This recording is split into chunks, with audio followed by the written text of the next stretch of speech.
So you see, Final Fantasy is now over 35 years old, and I've played a full 30 minutes of Final Fantasy VII on the Switch, so I'm now qualified to talk about this. Anyways, let me paint a picture. There was once a failing game studio known simply as Square. They had made 22 games, with the most well-known one being Rad Racer for the NES, and the rest being games no one's ever heard of.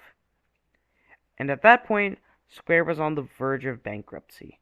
And as the story goes, Square named their next game Final Fantasy, as it was meant to be their last hope of getting themselves out of bankruptcy.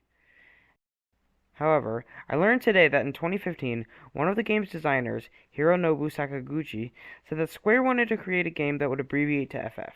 He also said that the game was originally going to be called Fighting Fantasy, but that conflicted with a series of game books by the same name, and so Square settled on the name Final Fantasy since it would sound good in Japanese. 格闘ファンタジー、ファイナルファンタジー。And I think they made the right call here. And soon, the game released and sold really well, kicking off the second best-selling JRPG franchise.